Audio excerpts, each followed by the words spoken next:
I'll never forget the feeling of being watched, especially in the dead of night, when the shadows seemed to have a life of their own.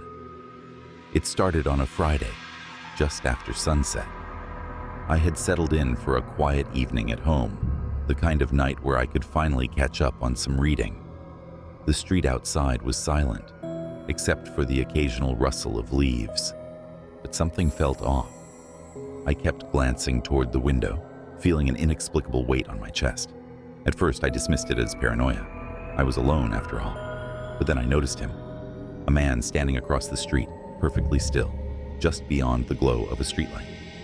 He was dressed in dark clothing, his face obscured by shadows. I told myself it was nothing, just someone waiting for a ride or a friend.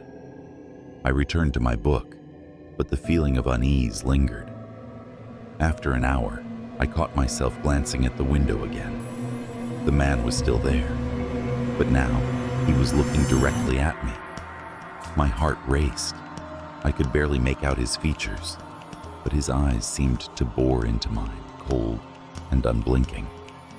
I tried to shake it off, turning off the lights in my apartment.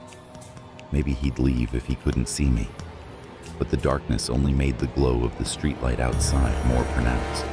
I felt trapped in my own home. Minutes passed, and the man remained there, unmoving, just watching. I thought about calling the police, but what would I say? There's a man outside my window.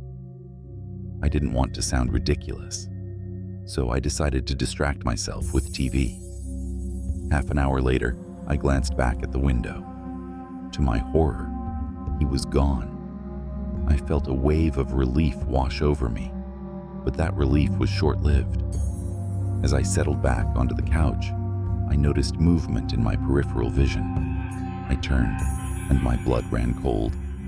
He was no longer outside. He was in the yard, closer, only a few feet from my window.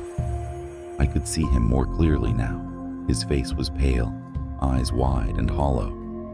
There was an unsettling grin that twisted his lips, and it sent chills down my spine.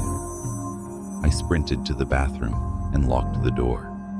My mind raced. Should I call the police now? I pulled out my phone, but just as I did, I heard a soft knock on the bathroom door. My heart stopped. "Let me in," a voice whispered, distorted and low. "I just want to talk." I was frozen in fear. I didn't respond, praying he'd go away. The knocking stopped, replaced by an eerie silence. I waited there for what felt like hours, my heart pounding in my ears. Eventually, I gathered enough courage to peek out. The hallway was empty. I slipped out, slowly making my way to the front door. I bolted it and locked every window, my hands trembling. The next morning, I called the police. They sent an officer over, but when he checked the area, there was no sign of anyone.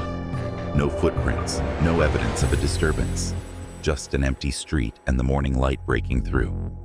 I never saw the man again, but I still feel his presence sometimes, especially at night. The worst part?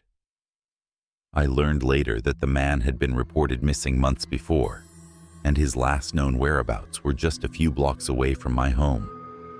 Now, every time I hear a noise outside, I remember that cold, hollow stare and the whisper that still echoes in my mind. I just want to talk.